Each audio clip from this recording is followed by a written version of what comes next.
Hi, everyone. Welcome to an episode of Wisdom from the Business World, a webinar series where business professionals share their knowledge and advice. Today, I'm joined by the globally recognized Gen Z money expert, entrepreneur, and financial activist, Ms. Taylor Price. Thank you so much for joining us today. Hello, thanks for having me. Very excited to talk. And to begin, financial literacy is so important for young people because it is essential in helping them make smart choices with their money and to become financially stable. And I actually watched a recent interview of yours where you said that only 6 states in the US require financial literacy to be taught in schools, which is definitely a number that should be much greater. So, with that being said, can you tell us a little bit about what you do, why you do it, and the type of content you create? Yeah, so it's actually, by the way, it's now seven out of the 50 states in the US, with Florida being the most recent one.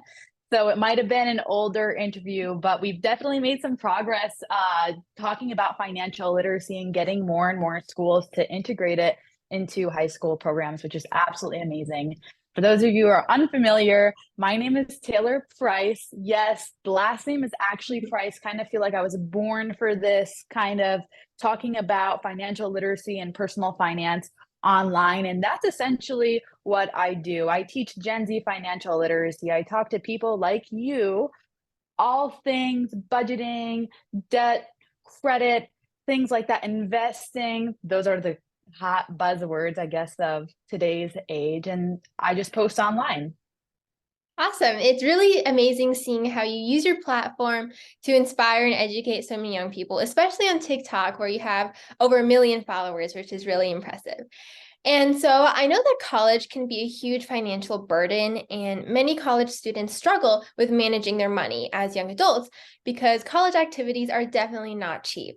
So, my question is, what advice do you have for college students in terms of saving, spending, and possibly investing their money?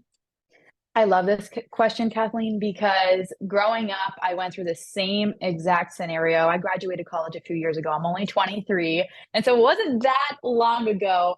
But what I will say is that my mom told me growing up, money does not grow on trees. And okay, it doesn't. But if we think about it in a larger impact and how it impacts us going forward when we're thinking about spending, saving, investing, having this scarcity mindset of money doesn't grow on trees doesn't really help you get that far when it comes to financial success.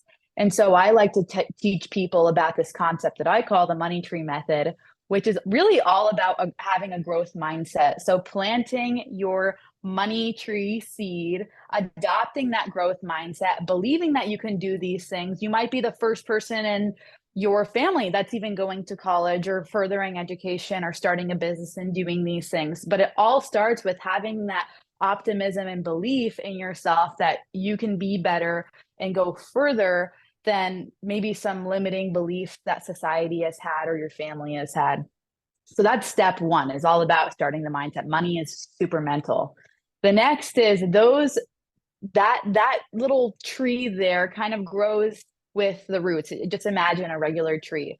Those roots are your savings accounts and your long-term retirement accounts. So I know we're young.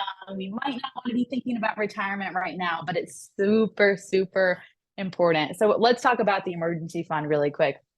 We just went through a global pandemic. So many people lost their jobs. Maybe your parents had lost your job or went through something. We were all affected by it. We lived through it. Now we're winning because we lived through it. But essentially, what these emergency funds do is that in case of a financial storm, your tree will be rooted in the ground and you can have a financial peace of mind knowing that your tree is still intact because those roots are planted super deep into the ground in case any of these emergencies or unexpected life events happen. That's the second most important thing. The third is starting to actually kind of grow your tree and growing your trunk. So if you think about it, we're talking about our financial core or our primary source of income. For a lot of young people, it might be trying to make money online, doing lawn mowing, babysitting, things of that nature. And so we want to protect our money as we get older through our bark, if we're thinking of a tree, or insurance. And so if something's trying to eat away at your financial core, you have this bark that helps your tree stabilize over time. Then you get up to the fun part, the investment branches of your money tree, which could be investing money into the stock market, real estate, or turning that side hustle into a full-time business. All of this is kind of a little bit more riskier. As you can think, if you look at branches outside, as I'm like looking at branches outside right now on trees, they might be a little bit thinner, a little bit weaker than the trunk, but they have the opportunity to grow what I like to call money leaves. This is that key hot term that so many young people want to hear, which is the make money when you sleep. And having all these different investment ideas and or business ideas, you or I really think that you could create this make money while you sleep. And of course, the more you spend, the leaves fall off. The more you save and invest, your tree grows and flourishes. And the last big portion of the money tree method really is the economy. Like I said, we just got out of a global pandemic. We might have heard about the GameStop scenario that was going on a few years ago. If you live under a rock or have been on TikTok, it was a really big thing where we talked about our global economy. And if we bring it back to the money tree method, we can think of each of our trees lives in a certain environment, and we can think of that environment as our economy. So in the United States, it might be different than something from Europe, something from Asia, or wherever the economy or just global economy might be. Awesome. I really love your money tree metaphor. It's very helpful to visualize it. And I definitely agree with you in the sense that a strong personal finance requires a certain mindset to be in. And so my next question for you is, what are some things that college freshmen can do right now, or just young people in general, to start developing a strong personal financial record? Love this question too, because one of the things that I think can be super controversial, but I personally believe in is building a credit score, because building a good credit score can help you get a job. Actually, it can help you get the lease on your first car. It can help you get your first apartment when you're going to college. It can even help you get your first house or a boat. Think larger expenses. And like I said, the weird ones like landlords might check for your credit score, or your job might check for the credit score. So it really is signing up for a secured credit card for those who are beginners. That means you want to check out for something with a 0% or $0 annual fee. So you're not having to pay more than you have to for this. And also setting alerts and setting auto pay on that card to make sure that you are not missing out ever on any of those balances, and making sure you are paying in full every single month to avoid those interest charges. Awesome. I will definitely keep that in mind when I enter college in a year. And I actually also watched your interview with the Yahoo Finance, where you talked about adjusting budgets for student loan repayments and how they're likely to start up again. So for our viewers who aren't as familiar with the situation, can you talk a little bit about the debt ceiling deal and your thoughts on adjusting budgets for those repayments?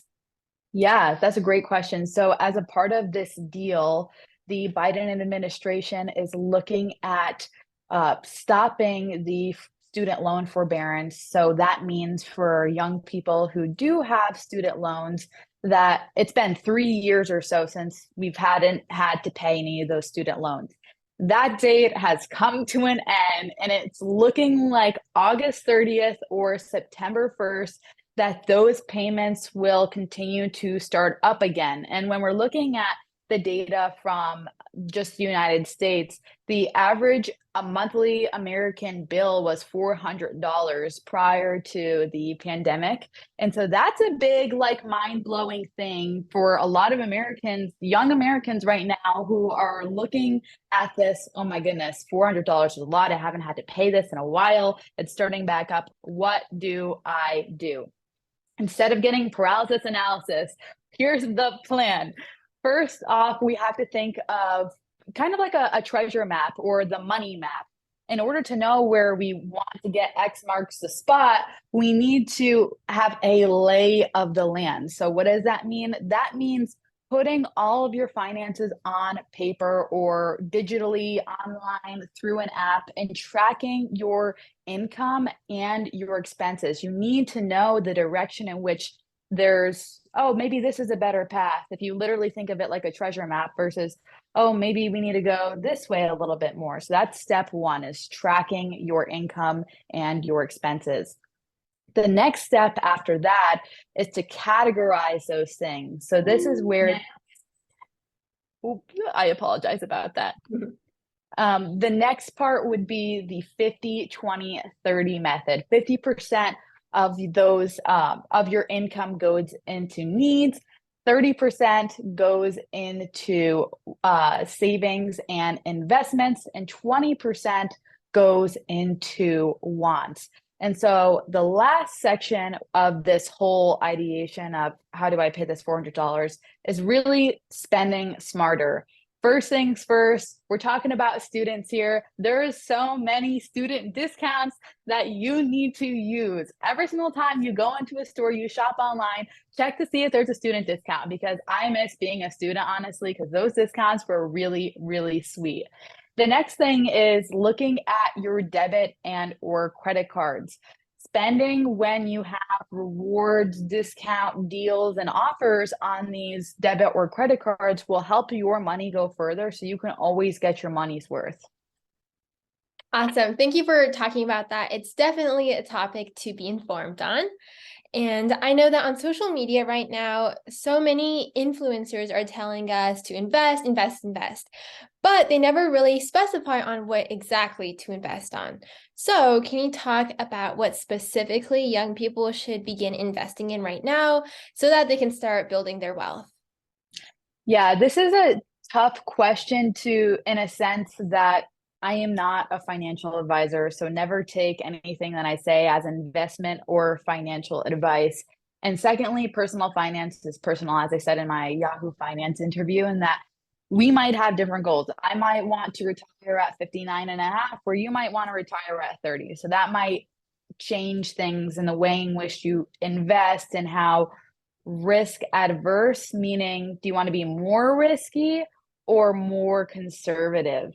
And so thinking about it in a really, really generalized scenario, I always tell people, think about it this way. You can buy one company like Tesla, for example, or you can buy 500 companies in one basket or one index fund like the S&P 500 index, which you might take a look at Vanguard VOO to invest in. And why should young people take a look at doing this? One, it's extremely diversified, meaning that not all companies are probably going to fail at once. So you can imagine a whole bunch of different balances going into play. If one company's bad, the other company might be doing okay. And so it's really hedging your bets with this diversification. Yeah. And then investing definitely depends on, I guess, each person's personal situation and what their personal goals. So I guess it just depends. And like what you said earlier about making money when you sleep, I know many full-time students or full-time employees would love to make money on the side through side hustles, but simply don't have the time to. So what are some ways that young people can potentially earn passive income? I do believe everything needs a little bit of time to start. You got to put in the work to start, and then over time, that thing will grow and money will work for you, because at the end of the day, money is energy. And the more that you put towards it, the more hopefully you can get out of it. And so we just talked about the stock market and talking about index funds and things like that. Some stocks actually pay this thing called a dividend. And what that means is that if you literally just hold a share of a particular company, that company will pay you and reward you for believing in the company, staying with the company, investing that money towards the company, And if the company does good at the end of a quarter, or at the end of a semester, you can think of it biannual or semi-annually, or even annually, you'll get paid out cash, otherwise known as dividends. And those dividends, you can do one of two things. You can either one, take the money and go get food or whatever you want with it, or I would get bubble tea or boba if that was me. Or two, which is probably more me now, which is reinvest those dividends and compound your money even further. Great. And on the same note, for those who do have the time, what are some examples of some side hustles that even high schoolers and college students can do now? Love this. Everybody has access to the internet. Everybody has some sort of phone with a camera on it now. I know that there's a trend with a little flip phone. There's still usually some micro camera on there. It might not be as well.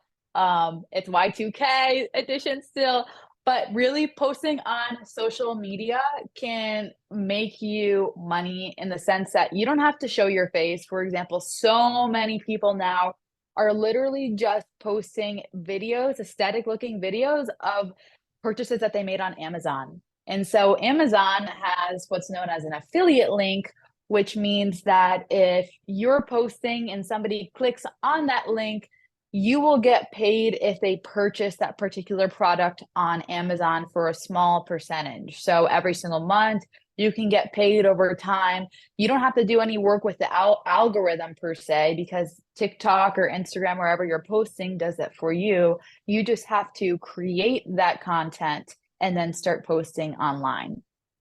Yeah, I've definitely seen like on TikTok, a lot of influencers have like their little Amazon storefronts with all their purchases. And yeah, it's a really great way to, you don't have to do anything, as long as people purchase through that link, you'll get some share of money.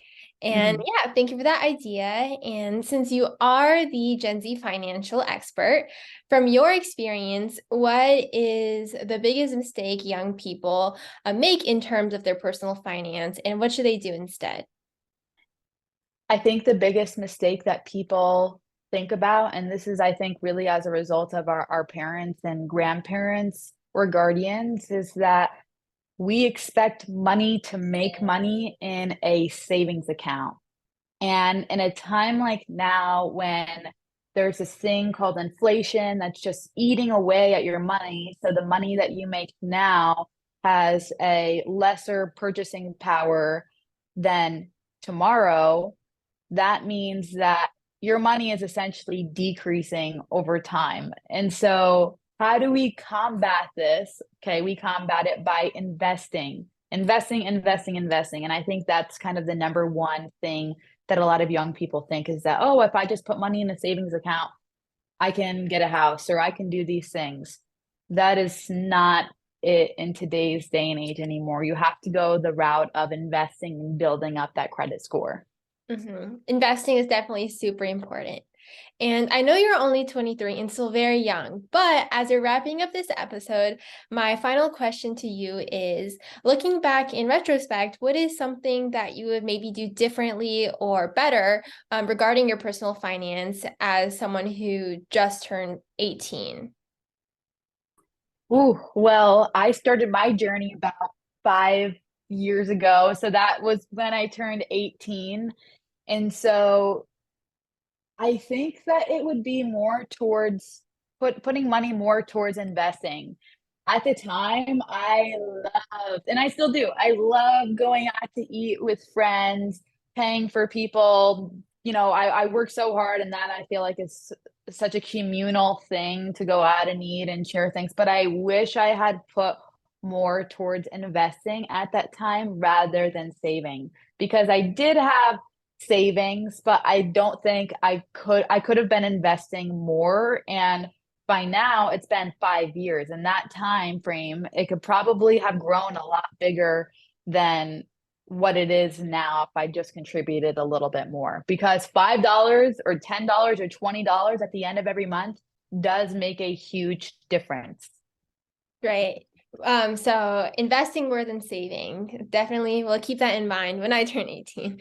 And well, this wraps up today's episode. Thank you so much, Taylor, for taking the time to share your wisdom and teach our viewers a little bit more about personal finance. I definitely learned a lot, and I know that our viewers did as well. So thank you. Thank you. Thank you so much for tuning in. I hope you learned something from this episode of Wisdom from the Business World.